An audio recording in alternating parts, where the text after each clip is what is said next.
Hello everyone, my name is Caio da Silva Pereira Neto. I'm a professor at FGV Law School. I'm here with Professor Julian Nowag from the Hong Kong University, who is here with us this week to teach a short course on competition and sustainability in a comparative perspective as part of the school's global law program.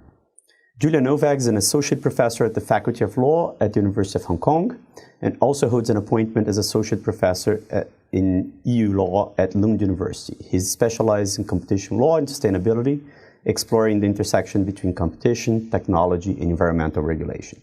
His professional experience includes placements at the German Competition Authority, the European Commission, the Public Prosecutor's Office, and Allen Overy law firm. He also serves as an associate at the Oxford Center for Competition Law and Policy, and he's managing director of the Journal of Antitrust Enforcement. Well, welcome, Professor Nowag. It's great to have you at our school for the short course, especially at this moment that we're launching this new book, Global Antitrust and Sustainability, so from the Oxford University Press. So it's a great pleasure to have you here and to have this possibility of this conversation.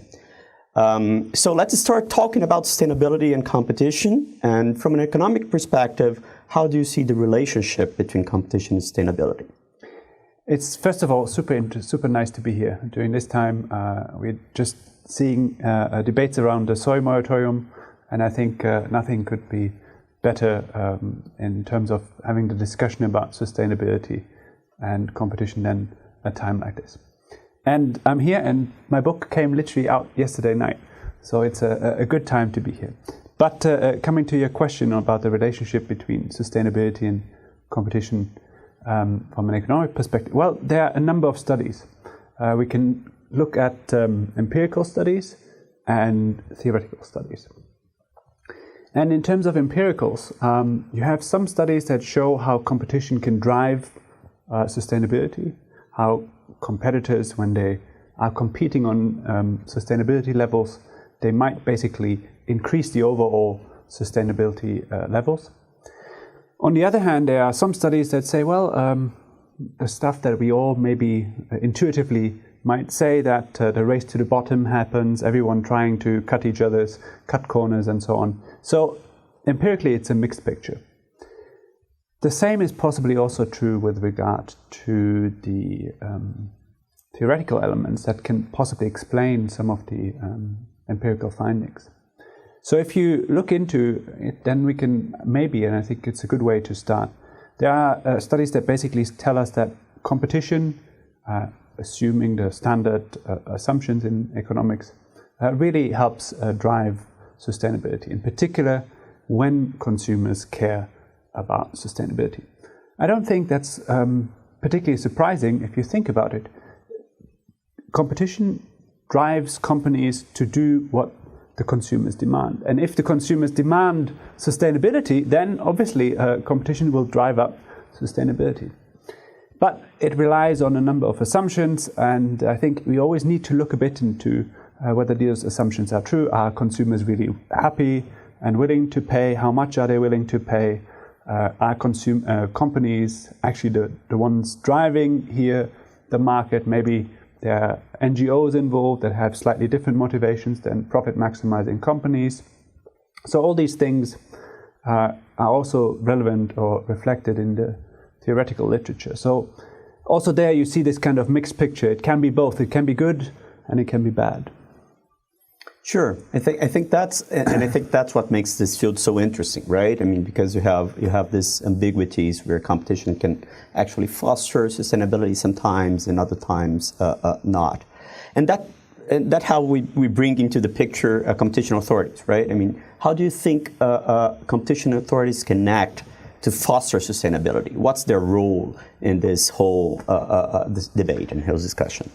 I think there's a big assumption that you're making, especially in this time, right? That competition authorities care. First of all, they do need to care. If they don't make any impact at all. If they care, I think they do have two options. And it basically links in a certain way to what I was just talking about in terms of economics. So they can either think about situations where competition improves sustainability outcomes, and there they can basically go in, target it, and say, look, I'm going to do something here because competition is not working, and by looking into competition issues in this field, I can then make sure that the market works and delivers sustainability outcomes. So that's one part. And the other part is where competition maybe doesn't really support sustainability. Maybe their cooperation between companies or other forms of market power might be better at delivering sustainability. Those are, I think, tricky areas for competition authorities, and they are also tricky areas for advisors and companies. So in that sense, I think their competition authorities can help when they are providing guidance. That can be guidelines if they feel the expertise that they can write kind of abstract principles. But otherwise, I think individual guidance, when companies come to them and say, like, look, we want to do this together and we are thinking this is going to be good for sustainability, then they can talk to them and provide them with guidance and say, like, look, this is a competition issue here, and so on. And I think that's a very important thing that they can do. Great. I think on the first issue of competition authorities having targeted actions that can actually foster competition, you mentioned an example in your book on a case in France about hardwood flooring. Maybe you could tell us a little bit about that. I think that's a very good example. But the examples always are working in the same way in these cases. So the hardwood flooring case is a case where there were two or more competitors. They're all producing more or less the same product, flooring, and they got together and said, oh, yes, we know that our products are all slightly different. But let's not talk about the environmental impact. Let's not talk about the fact that you are using these chemicals, I'm using those chemicals. Because the consumers, they have these kind of weird conceptions about these chemicals, and they might think that your chemical is good while mine is not. Let's not talk about this. Let's just talk about price and durability and these kind of things. Let's not talk about the sustainability effect, and let's not compete on that. So when we are making having any kind of communication with the consumers, we're just not going to mention the sustainability performance of our products. And the competition authority said, look, this is a cartel. You just said that you're not going to compete on the sustainability level. That's an important parameter for consumers, and you need to compete on that.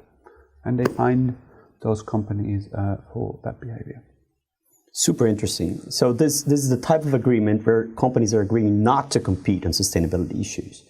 But then we have other types of agreements as well, right, among competitors. Sometimes competitors agree on standards for sustainability or in some type of joint action towards more sustainable practices. So in this case, I think these are different cases that many competition authorities are looking at these cases with special interests worldwide. So maybe we could talk a little bit about that. And first, when these agreements among competitors are positive and could actually be good and therefore protected by competition authorities, and when these agreements could be bad and have some negative impact and therefore should be actually restricted from competition authorities. So we could hear a bit more. I think that's a very good point. It's also kind of, I think, one of the big debates in competition law, and you and me, we are lawyers, we like to debate, right? That's why competition lawyers love this kind of scenario where competition is bad or the kind of cooperation is bad, and maybe there's some benefit for sustainability. How do we deal with this? In reality, that's actually happening not so often. How do we deal with those cases? And I'm not going to talk about all the details, but let's take your example of a standard for a second. So sustainability standards are, in a sense, not much different than other standards. They are standards, they provide information to consumers. If you get, for example, a label of a standard that your product is free from slave labor, is produced according to the latest environmental standards, maybe organic products and so on. So those are very kind of important as well. If you think about what we talked about in terms of driving competition, those are important. They inform consumers so they can then drive competition.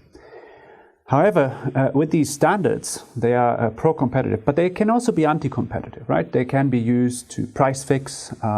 Those are kind of things that can be used to exclude competitors. Then we are concerned. So I think what we see quite often in the debates about standards is that they need to be transparent, fair, non-discriminatory. Basically, that they don't exclude competitors, and then that there is no exchange of information, competitive sensitive information, basically information that can lead the competitors to coordinate their behavior primarily on price. I think that's the main concern. The other ones can also then lead to price coordination, but those I think are the main things that we need to be careful of.